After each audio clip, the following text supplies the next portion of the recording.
Hi guys, it's Jenny from Soberworth coming at you on a very gray day here in Colorado. As usual, I'm here to help you redefine what you're worthy of.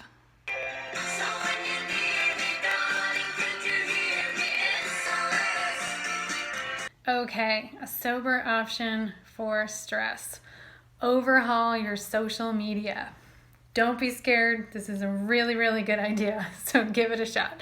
But fair warning, when I say overhaul, I'm really not using that term lightly.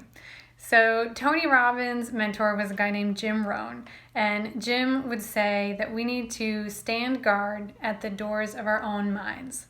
And what he meant by that was we really need to take responsibility for all the messages that we're letting seep in through our eyes, through our ears, into our hearts, into our minds.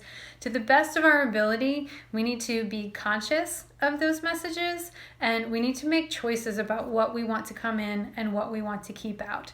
And social media gives us an excellent opportunity to really play with that idea. So this is a preventative measure, right? Sometimes we're in a highly stressful moment and we just need something. We need tapping, we need a breathing exercise, we need something to snap us into a different mindset so we make a better decision.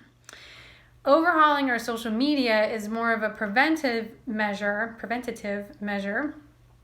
to really take stock and notice all of the negativity and kind of stress that might be seeping in from the background and coming in without us really taking notice of it.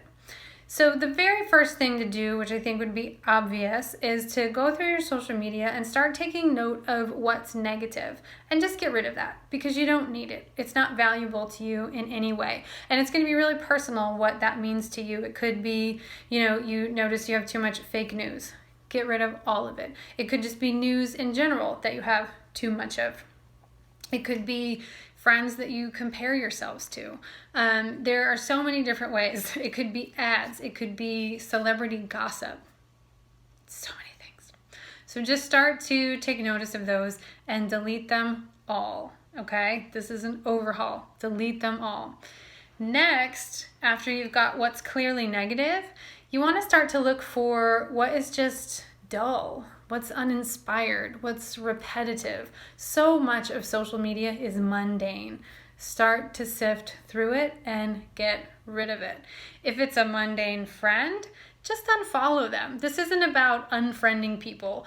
It's not about being harsh. It's about really just making choices. Your friends are going to be there. You could do an experiment where you unfollow a whole bunch of people, a whole bunch of pages, and then notice who you miss. Bring back whoever you miss, but if you don't miss them, did they really need to be there in the first place? The question you want to ask is this adding value? That just made me think of Marie Kondo. I guess in a way you're Marie Kondoing your social media. But here's the thing. There's a third step. After you eliminate the negativity, after you sift through and flush out as much of the mundane as you possibly can, it's really, really, really important to take the third step, which is add positivity, add beauty, add humor, add travel destination places for wherever in the world you want to go, add puppy videos, things that will make you laugh, things that will make you smile, animal rescue, really funny comedians, sarcastic humor, whatever it is that's going to bring a smile to your face. Pictures of flowers.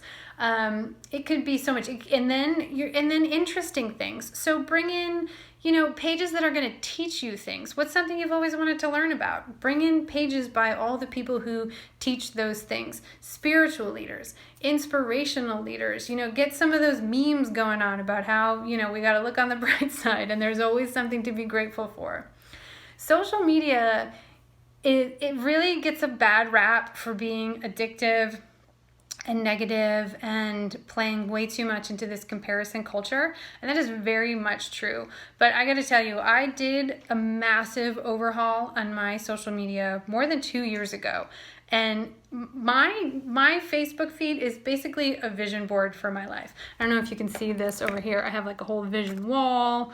I've got all kinds of vision boardy stuff around my house. I love it. I feed off of it.